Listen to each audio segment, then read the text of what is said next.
Bismillahirrahmanirrahim.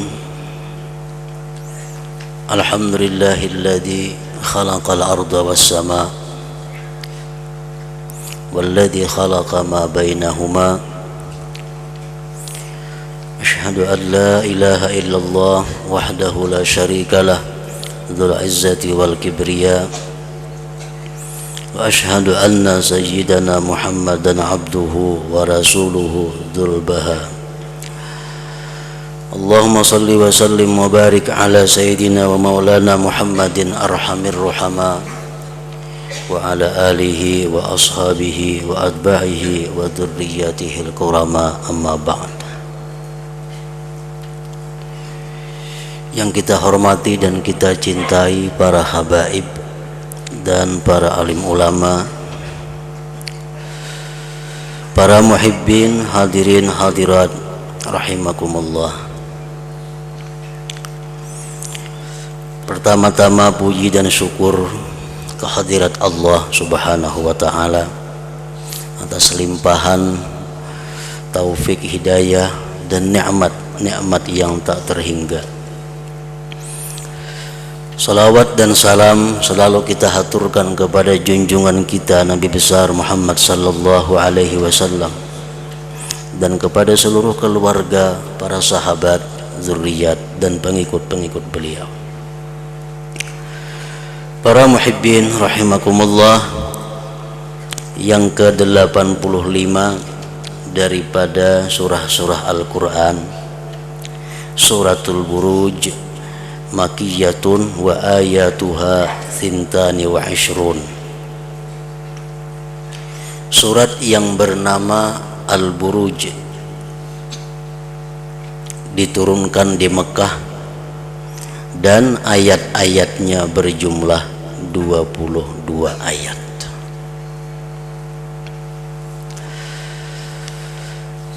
Al-Buruj artinya adalah kumpulan-kumpulan bintang. Sebagian daripada ulama tafsir mengatakan bahwa yang disebut dengan Al-Buruj itu adalah kumpulan bintang yang 12.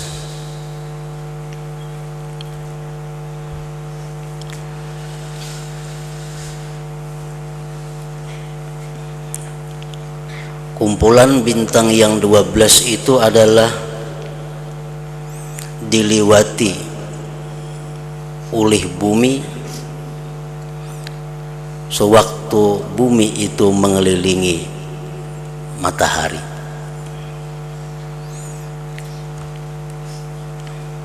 Bintang-bintang yang 12 itu sebagiannya ada yang disebut dengan Jadi, Hamal, Thawr, Qaus, Mizan, dan di dalam bahasa kita disebut dengan bintang-bintang seperti bintang Capricorn, bintang Libra, Virgo dan sebagainya. Nah, itu ada 12 bintang yang selalu dilalui oleh bumi ini mengitari matahari. Para muhibbin rahimakumullah. Jadi bumi dalam perputarannya mengelilingi matahari itu melewati bintang-bintang yang 12 itu.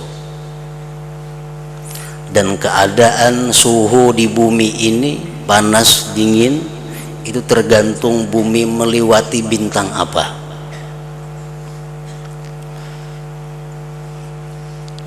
Kalau bumi lewat di bintang ini, maka cuaca di bumi atau udara di bumi ini akan panas, sedang dan dingin.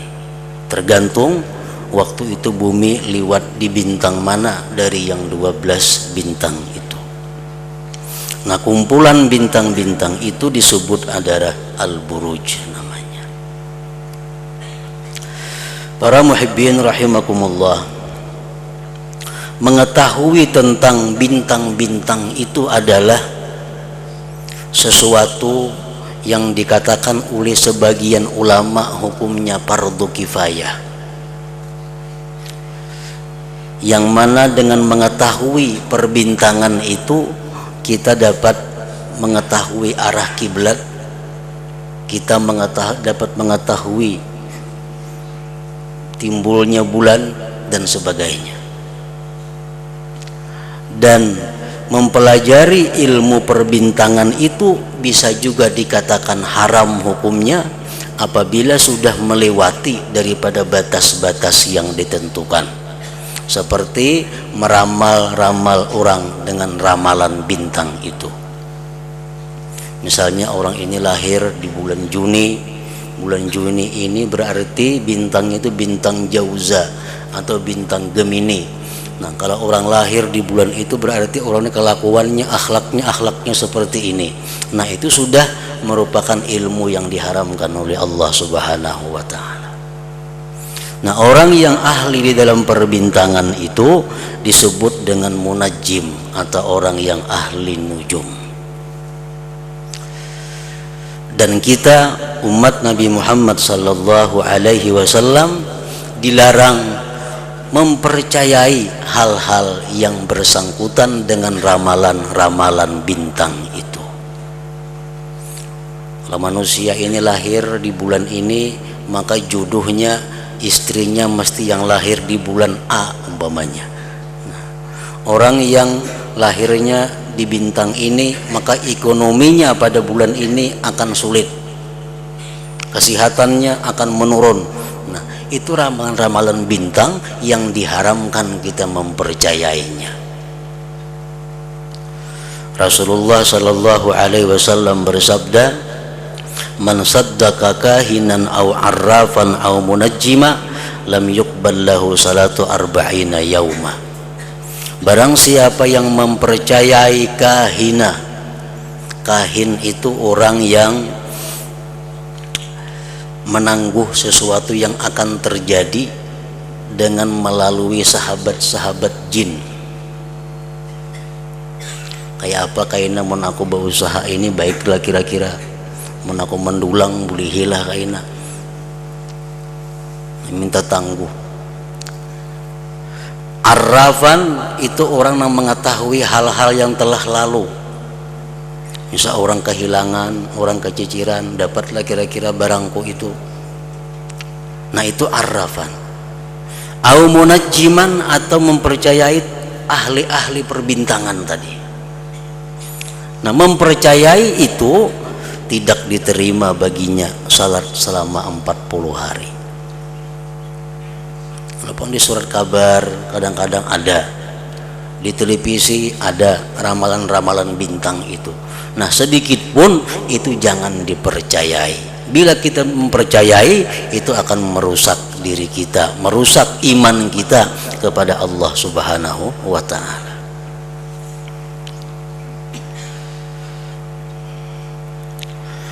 Bismillahirrahmanirrahim. Was-sama'i dzatil buruj. Allah Subhanahu wa taala bersumpah demi langit yang mempunyai kumpulan-kumpulan bintang. Wal yaumil mau'ud, dan demi hari yang dijanjikan, yaitu hari kiamat. Wa syahidi wa mashhud, dan demi saksi dan yang disaksikan.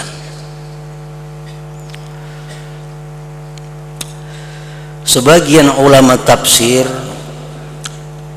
mempaham mereka itu pengertian demi saksi dan yang menyaksikan. Siapa dan apa yang dimaksud dengan demi saksi itu? Sebagian dari ahli tafsir menjelaskan bahwa yang dimaksud dengan saksi itu adalah al-yaum wal lail, hari, siang dan malam.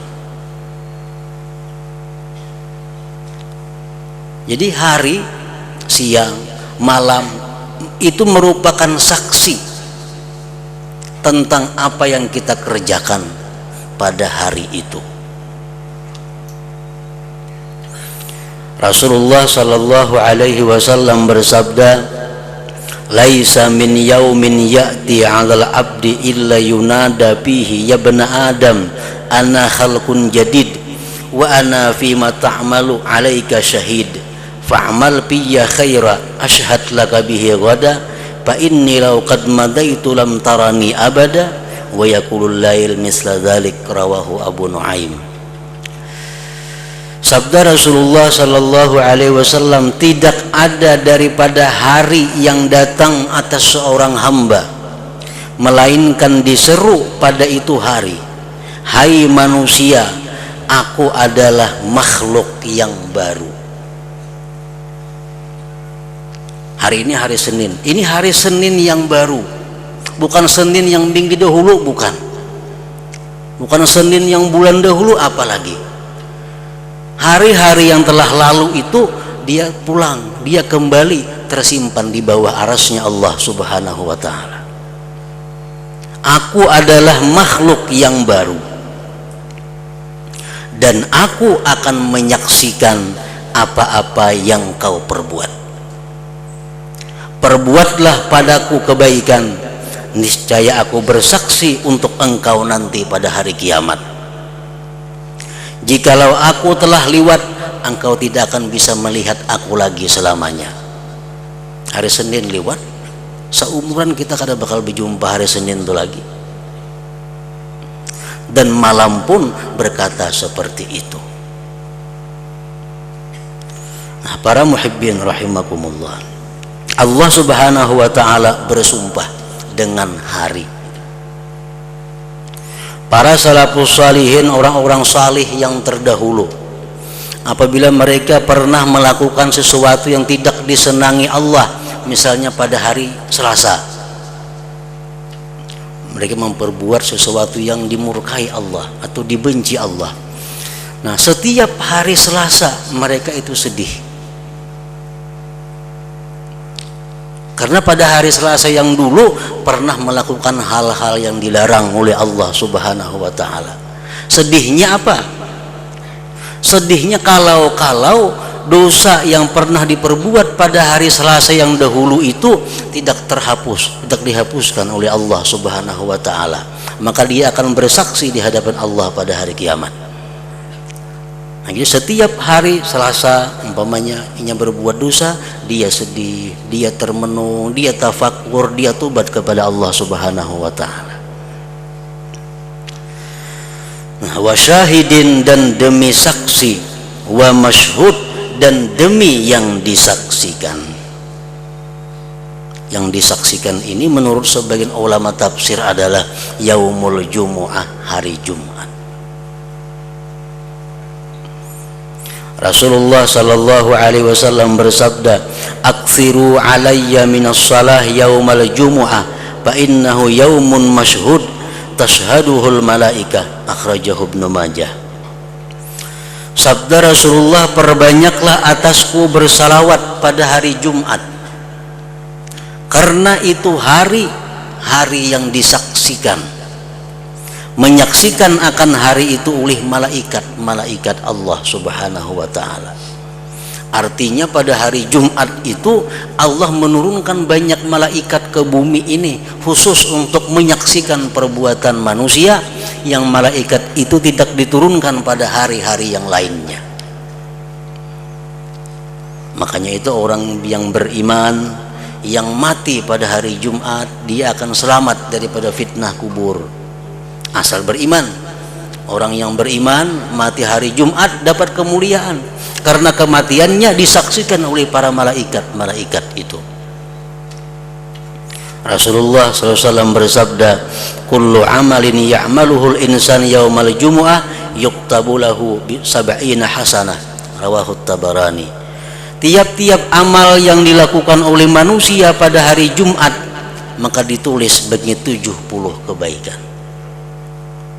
Karena apa? Karena pada hari Jumat itu amal ibadah kita disaksikan oleh para malaikat khusus yang diturunkan oleh Allah subhanahu wa ta'ala, yang tidak turun pada hari-hari yang lainnya. Alangkah hinanya, alangkah rendahnya kalau kita berbuat maksiat pada hari Jumat itu. Kita akan disaksikan oleh banyak malaikat sewaktu kita maksiat, kita menentang, kita tidak taat kepada Allah Subhanahu wa ta'ala.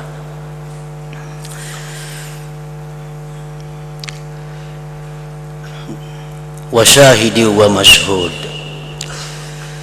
dan demi langit yang mempunyai kumpulan bintang-bintang, dan demi hari yang dijanjikan, dan demi saksi yang disaksikan.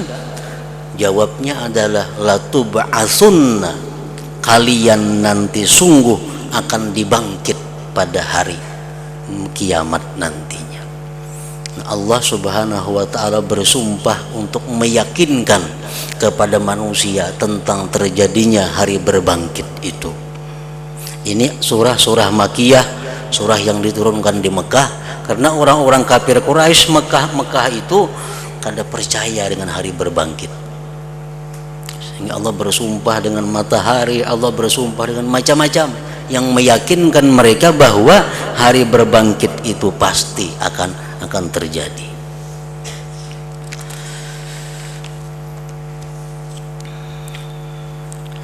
Qutila ashabul ukhdud an-nari dzatil waqud idhum 'alaiha qu'ud wa hum 'ala ma yaf'aluna bil mu'minina syuhud. Dilaknat orang-orang yang membikin parit. Ini kejadian sebelum zaman Nabi kita sallallahu alaihi wasallam, yang mana api dinyalakan di dalam parit itu, sedangkan mereka duduk di sekitar parit itu, dan mereka menyaksikan bagaimana orang-orang yang beriman dimasukkan ke dalam parit yang bernyala itu.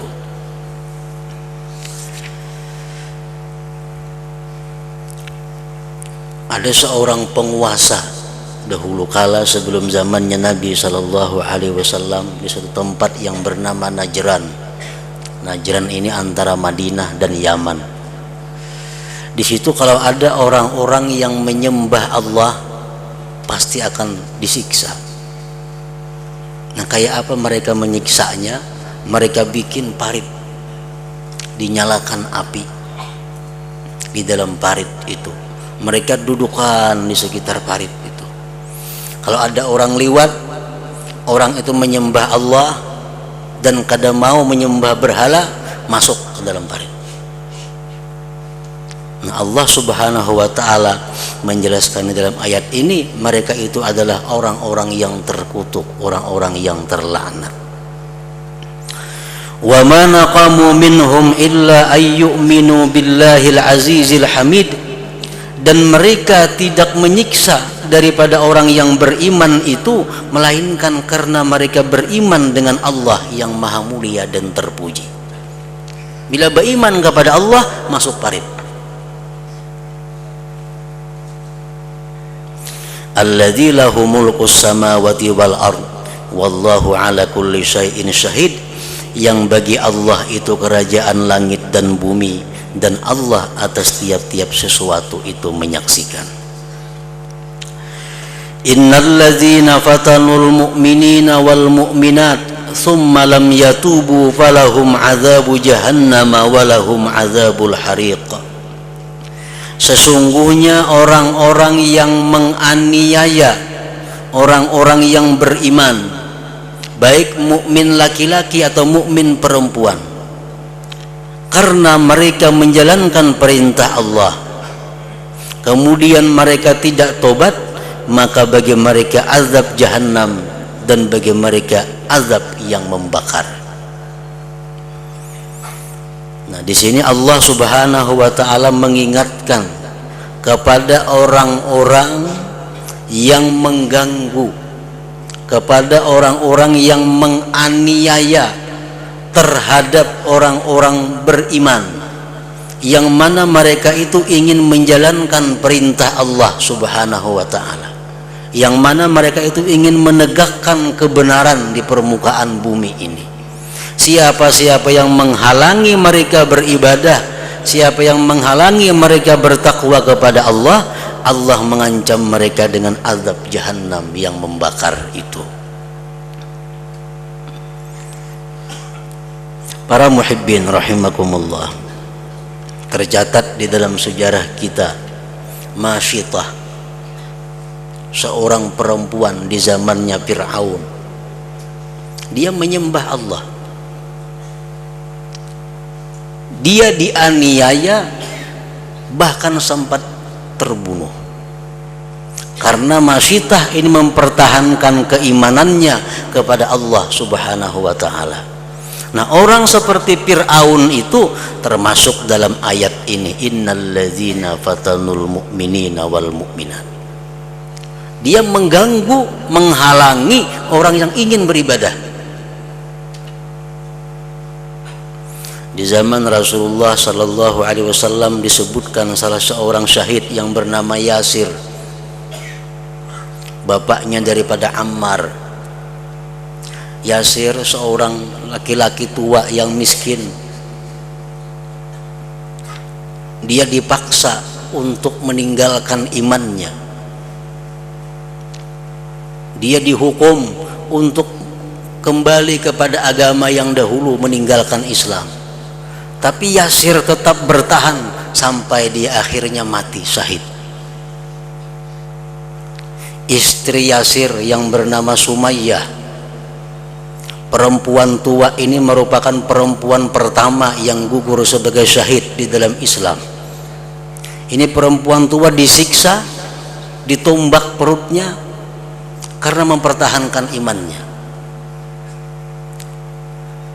Nah, orang-orang yang mengganggu itu disebutkan oleh Allah Subhanahu wa ta'ala dengan kalimat innalladzina fatanul mu'minin wal mu'minat.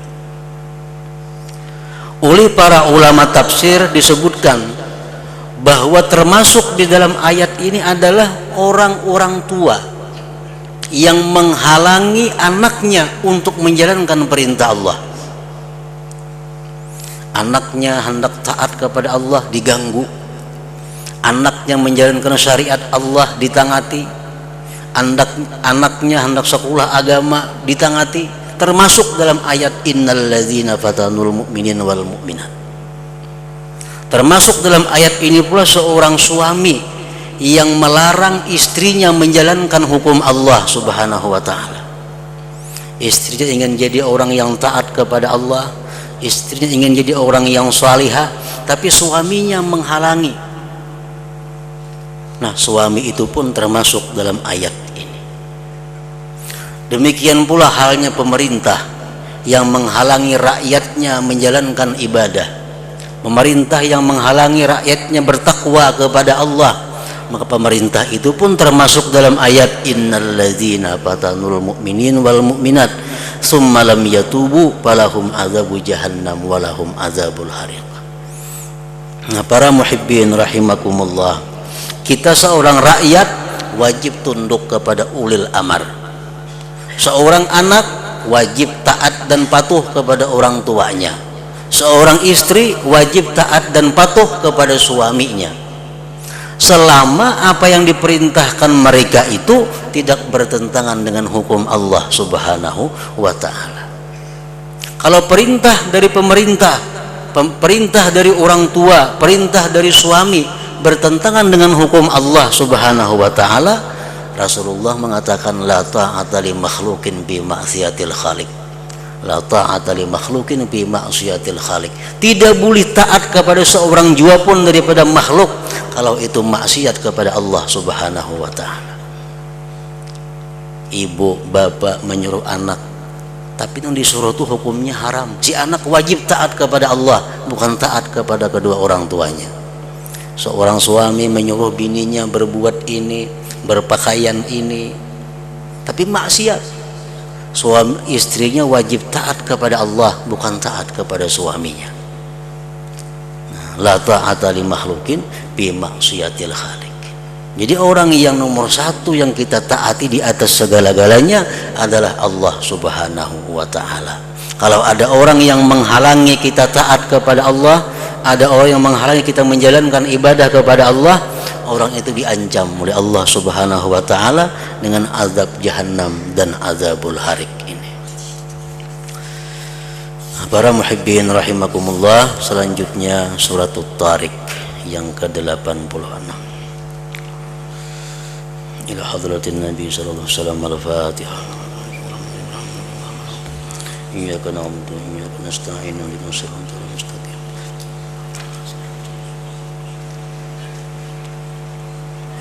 Asyhadu an la ilaha illallah wahdahu la syarika lah. Asyhadu anna sayyidana Muhammadan abduhu wa rasuluh. La ilaha illallah. Nastaghfirullah. La ilaha illallah. Nastaghfirullah. La ilaha illallah. Nastaghfirullah. La ilaha illallah. Wa natubu ilallah. La ilaha illallah. Muhammadur Rasulullah sallallahu alaihi wasallam. فيا أيها الراجون منه شفاعة صلوا عليه وسلموا تسليما. اللهم صل وسلم وبارك عليه